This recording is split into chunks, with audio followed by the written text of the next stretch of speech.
ভূতবাগানের কথামালায় আজ শুনছেন বিমল কর রচিত গল্প সোপান।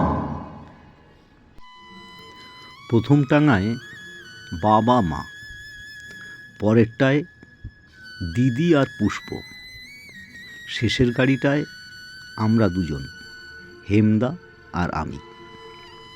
টাঙায় ওঠার সময় হেমদাকে আমরা দিদির গাড়িতে চাপিয়ে দিতে চেয়েছিলাম একবার। পুষ্প রগড় করে বলেছিল, যান না, জোর বেঁধে বসুন গে, যান।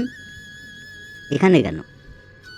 পাল্টা রসিকতা করে হেমদা বলল, দেখো ভাই, প্রত্যাশার জন্য মানুষ সামনের দিকে যায়। আমি ও গাড়িতে বসলে আমায় যে পিছন দিকে চাইতে হবে। বলে হেমদা পুষ্প চোখে চোখ রেখে হাসল। পুষ্প কথাটার মানে বুঝতে মুহূর্ত সময় নিল। তারপর হেমদার হাতে চিমটি কেটে দিল জোরে। বলল, আহ! আমাদের টাঙা তিনটে প্রায় ঘন্টা খানেক হলো ছুটছে। বাবা মার গাড়িটা অনেকটা এগিয়ে ছিল। সবচেয়ে ভালো গাড়িটায় ওদের বসানো হয়েছে। ভালো ঘোড়া, ভালো গদি, না হলে বাবা মার কষ্ট হতো। প্রথমত ওদের বয়স হয়েছে, দ্বিতীয়ত বাবা আজ 7-8 বছর নিজের বাড়ির অস্টিন গাড়ি ছাড়া অন্য কিছুতেই চলাফেরা করতে অভ্যস্ত নন। আজকের এই হুজুগে আমরা ওদের জোর করে টেনে এনেছি। দিদি আর পুষ্পর গাড়িটা মন্দের ভালো। টাঙায় ঝাঁকুনিতে দিদির সয় না, ভারী শরীর, টাল সামলাতে কষ্ট হয়, কখনো কখনো আঁতকে চেঁচিয়ে ওঠে। দিদিদের গাড়িটাকে তাই ধীরে সুস্থে চালাতে বলা হয়েছিল। ওরা আমাদের খানিক আগে আগে যাচ্ছে। শেষের গাড়িটা একেবারে লজ্জর, যেমন গাড়ি তেমনি ঘোড়া, নড়বড়ে শরীর, শব্দ করতে করতে আমাদের দুজনকে কখনো ডাইনে টলিয়ে দেয়, কখনো বায়ে হুমকিড়ি খাইয়ে গাড়িটা চলছে। হেমদা মাঝে মাঝে বলছে, অন্তু, নার্ভাস হয়ে না, তা মহাপ্রস্থানের পথের এটা প্রাইমারি প্রিপারেশন। আমরা পাণ্ডব নই, মহাপ্রস্থানেও যাচ্ছি না। আমরা মজুমদার ফ্যামিলি। সুরেশ্বর মজুমদার, তার স্ত্রী, 2 কন্যা, 1 পুত্র এবং জামাতা, এই মিলিয়ে আমরা 6 জনে একটি গোটা পরিবার আপাতত চলেছি একটি স্তম্ভ দেখতে, প্রাচীনকালের স্তম্ভ। শীতের রোদ খুব ঘন এবং হলুদ হয়ে এসেছে, যেন সকাল থেকে নীল অনন্ত আকাশে মাঘের রোদ জাল দেওয়া হচ্ছিল। ফুটে ফুটে এখন তা ঘন ও ঠান্ডা হয়ে পুরু একটা স্বর পড়ে গেছে রোদের। দুপুর শেষ হতে চলল। পাহাড়ি বনপথের মেঠো রাস্তা, আমাদের টাঙা তিনটে ছুটছে। ঘোড়ার গলায় বাঁধা ঘণ্টির মালা ঝুনঝুন শব্দে বাজছে সর্বক্ষণ। মনে হবে আমরা যেন কোনো প্রাচীনকালের তীর্থযাত্রী। এখন আমরা যেখান দিয়ে যাচ্ছি তা যেন পাহাড়তলির মতন নির্জন, নিস্তব্ধ। চোখ মেলে দেখছি কোথাও ঢালু জমি, নদীর চরের মতো আদিগন্ত ছড়ানো, ছোট বড় পাথরের বিক্ষিপ্ত স্তূপ, ঝোপঝাড়। কখনো চোখে পড়ছে অরণ্যের হরিণশ্যাম পটচিত্র। আকাশ মাটির মাঝখানে দৃষ্টি জুড়ে দাঁড়িয়ে আছে। আমরা কখনো উত্তরে দূরান্তে পাহাড়টিকে দেখতে পাচ্ছি।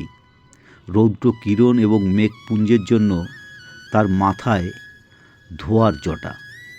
কদাচিৎ একটি গ্রাম, কাঠুরিয়ার বয়েল গাড়ি এবং ছোলার ক্ষেত চোখে পড়ছিল। হেমদা বলল, অন্তু, আমরা বেরাস্তায় চলে আসিনি তো? কোথায় সেই কেপ অফ গুড হোপ চোখে পড়ছে তোমার? হেমদা যেদিন থেকে এই স্তম্ভটার কথা শুনেছে সেদিন থেকে ওটাকে কেপ অফ গুড হোপ বলে আসছে। আমি অনেকবার বলেছি, তুমি কেপ পাচ্ছ কোথায় হেমদা? ত্রিপাঠী বাবুর কথা মতন ওটা টাওয়ার অফ গুড হোপ বলতে পারেন। দিদি বলেছে সোজাসুজি মিনার বলো না বাপু, যা বুঝছি তাতে ওটা মনুমেন্ট কি মিনার টিনার হয়। দিদির কথায় পুষ্প আর হেসে বাঁচেনি, বলেছে, শুনছো, ওটা কোনো আদ্যিকালের সৃষ্টি। লোকে তখন মিনার টিনার বুঝতো না, তার চেয়ে এরা যা বলে তাই বলো। এরা যা বলতো তাতে আমার কৌতূহল বেড়ে যেত। এরা বলতো মন্দির। সরল দেহাতি মানুষগুলোর কাছে ইটের ঢিবি মানেই মন্দির। ত্রিপাঠীবাবু অবশ্য বলেছিলেন অনেকে একে নবস্বতী বলে। কথাটা আমরা বুঝিনি প্রথমে, পরে বুঝলাম। কোনো কালে কেউ সংস্কৃত ভাষায় বুঝি বলেছিল নভে অস্তি, তাই ওটা নবসতী। মিনার চূড়া যেন আকাশে ছুঁয়ে রয়েছে, শূন্যে ভাসছে। ত্রিপাঠীবাবু আমাদের নবসতীর গল্পটা শুনিয়েছেন। তার আগে পুষ্প শুনেছিল মতিয়ার কাছে। মতিয়া এ বাড়ির চাকর, এখানকারই লোক। আমরা আজ পক্ষকাল এখানে সপরিবারে বেড়াতে এসেছি। ব্যবসা সূত্রে বাবার পরিচিত কেউ তাকে এই স্বাস্থ্যকর নির্জন জায়গাটির কথা বলেছিলেন। বাড়িও তিনি জোগাড় করে দিয়েছেন। এসে পর্যন্ত আমাদের বিশেষ কোনো অসুবিধা ভোগ করতে হয়নি। বাবা পরিপূর্ণ বিশ্রাম নিচ্ছিলেন, মা সংসার দেখছিলেন, আর আমরা চারজনে, হেমদা, দিদি, পুষ্প আর আমি, এখানের প্রচণ্ড শীতে যত্রতত্র ঘুরে বেরিয়েছি। নদী ও ঝর্ণা দেখে হাট মাট করে খেয়ে ঘুমিয়ে তাস খেলে দিন কাটাচ্ছিলাম। বিহার ও উত্তরপ্রদেশের সংলগ্ন এই মনোরম নির্জন ও নির্বান্ধব জায়গাটি ভালো লাগলেও ক্রমশ আমরাই উত্তেজনাহীন হয়ে উঠছিলাম। হেমদা না থাকলে হয়তো এত নির্জনতা সহ্য করা যেত না। এমন সময় একদিন মতিয়ার কাছে এক গল্প শুনে পুষ্প বলল, এখান থেকে খানিকটা দূরে এক মন্দির আছে। সেই মন্দিরের মাথায় চড়লে একেবারে স্বর্গ। চল একদিন স্বর্গ বেরিয়ে আসি। হেমদা বলল, স্বর্গের জন্য বাইরে ছুটবো কেন ভাই? আমার হাতের কাছে ডবল স্বর্গ রয়েছে। পুষ্প ছুটে এসে হেমদার মাথায় চুল ধরে প্রাণপণ টানতে লাগলো। বলল, ইস, মানুষের একটা হয় না আর আপনার ডবল। হাসি তামাশার মধ্যে পুষ্প আমাদের কাছে মতিয়ার শোনা গল্পটা বলল। শুনে আমরা হেসে বাঁচি না। কোনো এক রাজা নাকি রামজির বড় ভক্ত ছিল। বহুকাল সুখে শান্তিতে রাজত্ব ও পূজা পালন করে শেষে বুড়ো বয়সের ছেলের হাতে রাজ্যপাট তুলে দিয়ে বানপ্রস্থ গ্রহণ করল। রামভক্ত সেই ধার্মিক রাজা বনে বনে ঘুরে বেড়ায়, সাধন ভোজন করে। তার সঙ্গে না আছে পাত্রমিত্র, না সৈন্য সামন্ত। ঘুরতে ঘুরতে রাজা একদিন এলো মহাদেও পর্বতমালার কাছে। চেয়ে দেখল বিরাট পর্বত, আকাশ ছড়ানো মাথা। ভাবল ওই পাহাড় বেয়ে সে মহারাজ যুধিষ্ঠিরের মতো এবার স্বর্গে চলে যাবে। পাহাড় চড়া শুরু হলো তার। রাজা বড় ভুল করেছিলেন। পাহাড়ে চড়ার আগে পুজো দেয়নি পর্বতের, তাই পর্বত তাকে নিল না, ফেলে দিল। রাজার পা গেল ভেঙে, হাত ঠুটো হলো।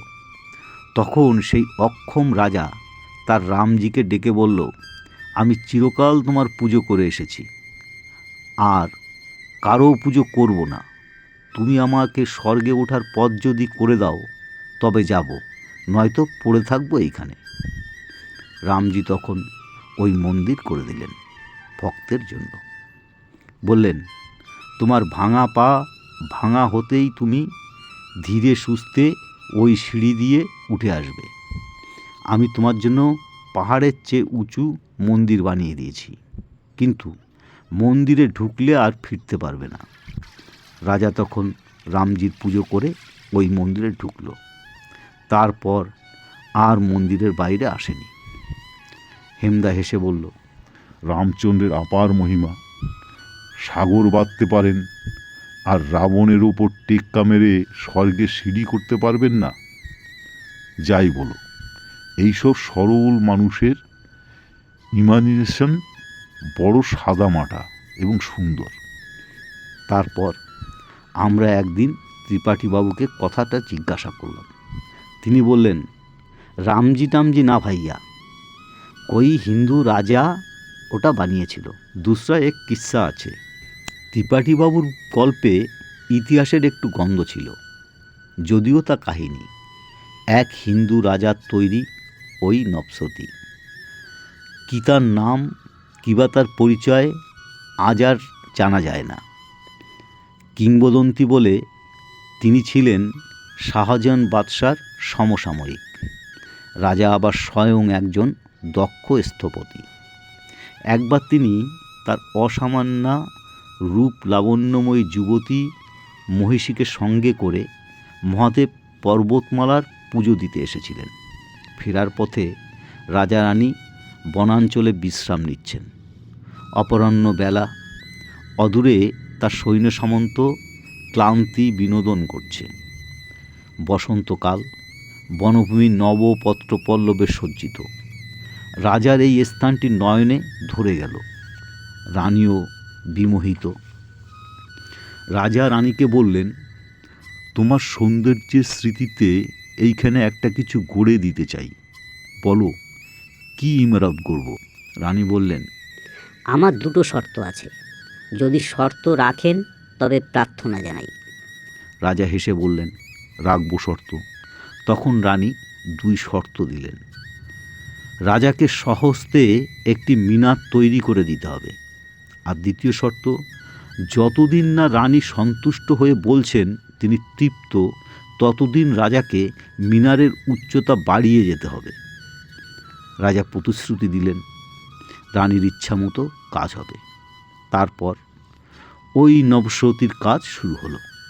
রাজা নিজে নকশা বানালেন, তদারকি করতে লাগলেন কাজের, আর মিনার মাথা তুলতে লাগলো।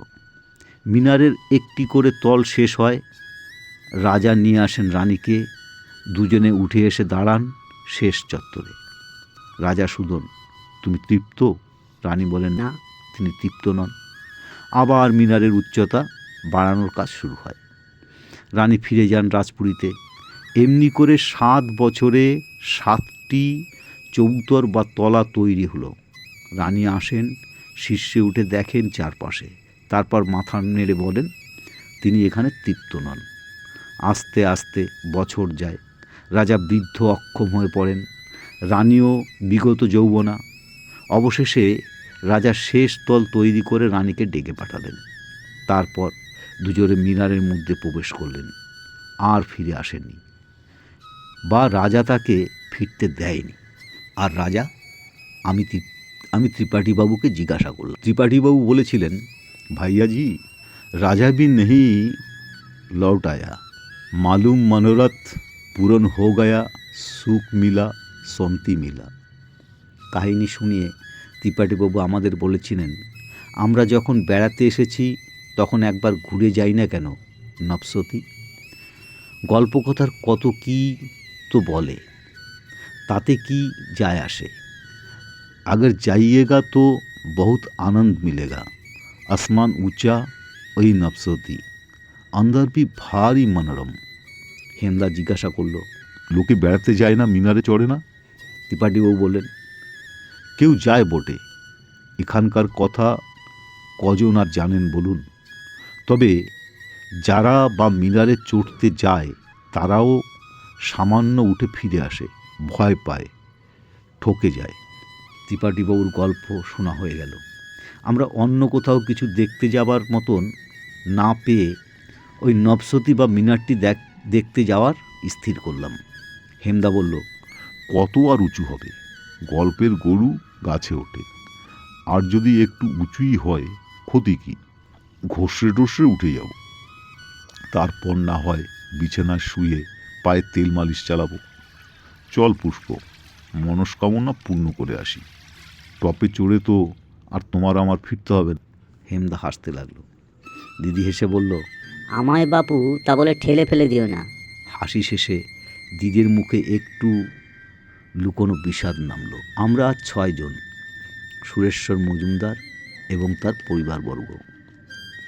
মাঘের দুপুরে টাঙায় চড়ে সেই মিনার দেখতে যাচ্ছি। বাবার তেমন ইচ্ছে ছিল না যাবার, মাও নিমরাজি ছিলেন। আমরা একরকম জোর করেই তাদের দলে টেনেছি। এই ভ্রমণ অন্তত তাদের খারাপ লাগার কথা নয়। হেমদা হঠাৎ চেঁচিয়ে উঠল, অন্তু, ওই যে ওই নর্তের দিকে তাকাও, দেখতে পাচ্ছ? উত্তরের দিকে তাকিয়ে আমি ধূসর মিনার দেখতে পেলাম। আমরা মিনারের কাছে এসে দাঁড়ালাম। টাঙা 3টে চড়াইয়ের নিচে। এতক্ষণ সূর্য হেলে পড়েছে। পশ্চিমের দিকে সামান্য একটা চালা। ওই চালার সামনে একটি গ্রাম্য রূপ। অল্প তফাতে বুঝি একটি গ্রাম আছে, ক্ষুদ্রাতি ক্ষুদ্র গ্রাম।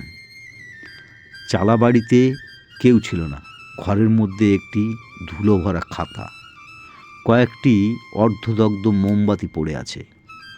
টাঙাওয়ালা বসেছিল। আপনারা যান, আমরা দারোয়ানকে ডেকে আনছি। মিনারের চারপাশে আমরা ঘুরে বেড়াচ্ছি। বাবা বললেন, পুরনো টাওয়ার, তবে খুব পুরনো নয়, 200-250 বছর হতে পারে। মা বললেন, জায়গাটা বড় নিরিবিলি, মন জুড়োয়। পুষ্প মাথা তুলে হাঁ করে মিনারের চূড়া দেখছিল। বলল, দাদা দেখ, মনে হচ্ছে মিনারের মাথাটা হেলে পড়েছে, এক্ষুনি হুড়মুড় করে আমাদের ঘাড়ে পড়বে। হেমদা বলল, ইলিউশন অফ ভিশন। সুবিশাল মিনার। তলার দিকটা জরাজীর্ণ দেখায়। ফাটলে ফোকরে গুল্ম, লতাপাতা, চাপড়া চাপড়া ঘাস। মাথা তুলে মিনারের উচ্চতা দেখে আমার মনে হলো না স্থানটি অনভিগম্য। শীতের আকাশ আরও নীল, আরও স্বচ্ছ হয়ে এসেছে। একটি হালকা মেঘখণ্ড চূড়োর মাথার উপর দিয়ে ভেসে যাচ্ছিল। হু হু বাতাস বইছে, বননানী গন্ধ সেই বাতাসে। লোকটা এলো, এখানকার তদারকি করে, প্রায় বুড়ো। বোঝা গেল পিছনের গ্রামটিতে থাকে। কদাচিৎ কোনো ভ্রমণকারী এসে পড়লে তার চালাঘরের খাতাটি দেখায়। মোমবাতি বেচে।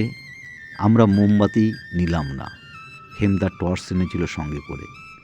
মিনারে ঢোকবার সদর দরজাটি যে তালাটা সে খুলে দিল। বিশাল দরজা, বিরাট তালা। হেমদা পরিহাস করে বলল, ভেতরে ভয়ের কিছু নেই তো? সাপকোপ? মাথা নাড়ল বুড়ো। অত উঁচুতে সাপকোপ যাবে কি করে?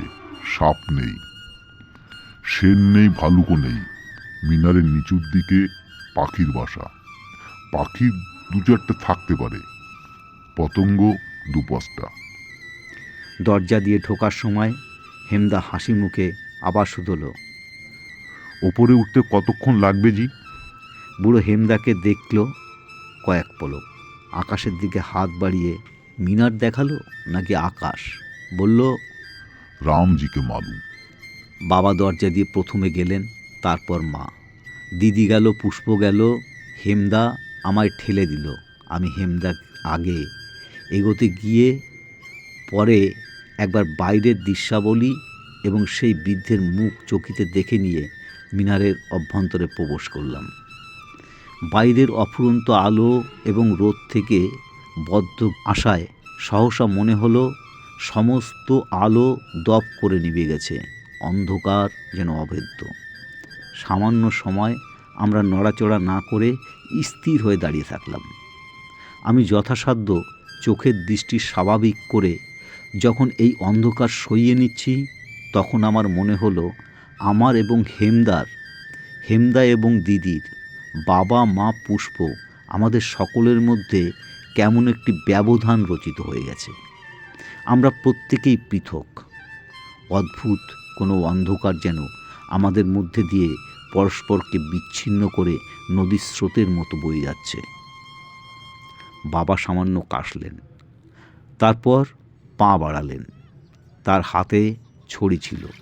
ছড়ির শব্দে বুঝলাম তার চোখে এই আকস্মিক অন্ধকার সয়ে গেছে।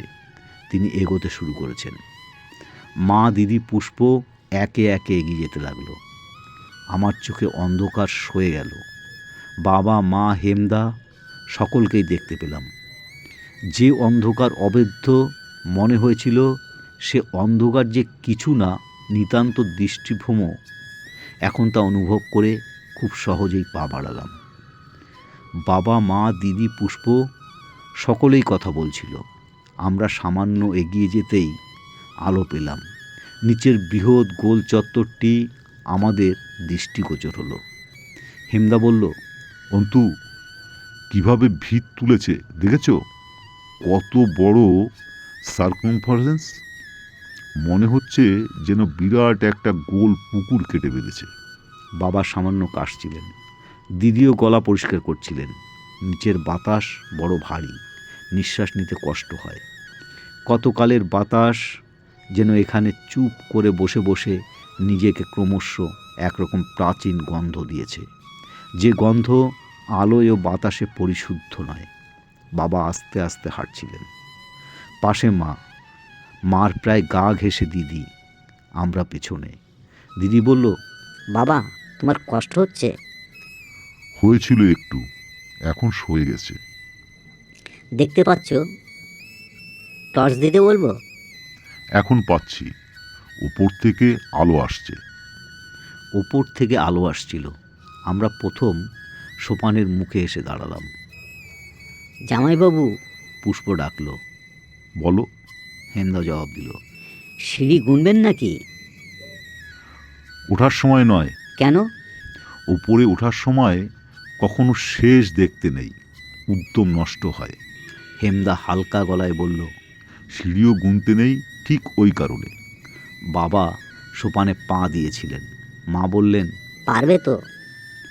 তোমার কি মনে হচ্ছে পারবো না? বাবা কেমন গলায় যেন বললেন। মা বোধহয় একটু লজ্জা পেলেন। অভ্যেস তো নেই, আস্তে ওঠো।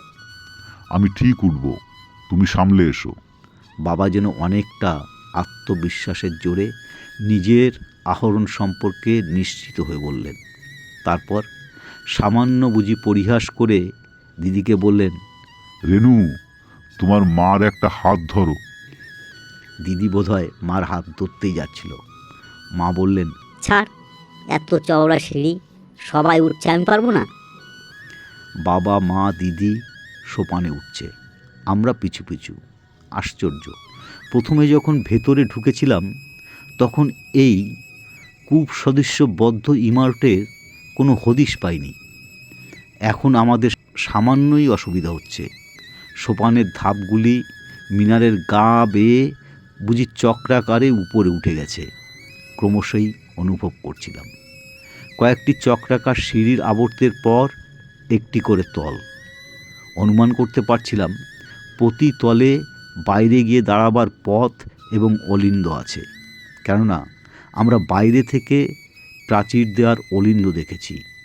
গবাক্ষ, ঘুলঘুলি ও অলিন্দ পথে আলো আসছিল। হেমদা, আমি বললাম, মনে হচ্ছে খানিকটা উঠে গেলে আলো বাতাসের কমতি হবে না। হওয়া উচিত নয়। হেমদা বলল, দেখে তো মনে হয় উল্টো উল্টি জানলা মাথা বরাবরই আছে।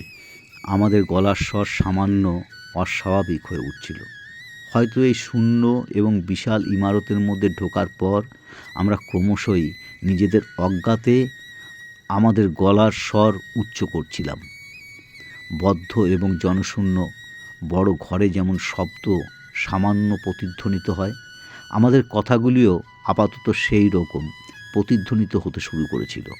পুষ্প বলল, আমি সেই রাজার কথা ভাবছি। বেচারি রাজ্যের পাথর গাঁততে গাঁততে বুড়ো হয়ে গেল।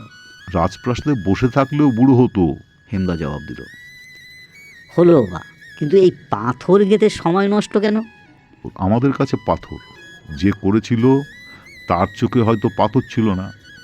হেমদার কথায় খুব আচমকা আমার কেমন যেন একটা বুদ্ধিভ্রম হলো। মনে হলো আমরা বাস্তবে একটি প্রাচীন জরাগ্রস্ত স্তূপ অতিক্রম করছি না। রানীর কথা আমার মনে পড়ল। আশ্চর্য সেই রাজমহর্ষি। রাজার সঙ্গে তিনি কি শুধু কথার খেলা খেলেছিলেন? কি অভিপ্রায় ছিল তার? কেন তিনি সন্তুষ্ট হতে পারেননি? মনে মনে আমি সেই উপকথার একটি ছবি তৈরি করে নেবার চেষ্টা করছিলাম।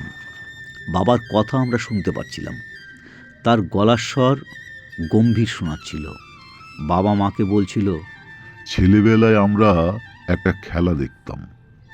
আমাদের ওখানে একটা চাঁদমারি ছিল, বড় টিলার মতো। আমরা নিচের মাঠের থেকে ছুটে এসে একদমে সেই চাঁদমারিতে উঠতাম। যে আগে উঠত সেদিনকার মতন চাঁদমারি তার দখলে যেত। চাঁদমারি ছিল আমাদের কেল্লা। বাবা হাসলেন। মার মাথার কাপড় পড়ে গিয়েছিল। কাপড়টা তুলতে তুলতে মা হাসির গলায় বললেন, তুমি কদিন কেল্লা পেতে? প্রায়ই পেতাম। আমার খুব দম ছিল। বলে বাবা মাথা নাড়লেন। তারপর আমাদের সকলের সামনে রহস্য করে মাকে বললেন, আমার দমটা বড় বুকের, তুমি তো জানোই। দিদি আবার একটু বেশি রকম। বাবার সঙ্গে হাসি ঠাট্টা করতে দিদির বাধে না। বাবার কথা শুনে দিদি হেসে বলল, তুমি এমন করে বলছো না বাবা, যেন এখনো আমরা সবাই মিলে ছুটলে সবার আগে ওপরে উঠে যাবে। বাবা এবার জোরে আসলেন।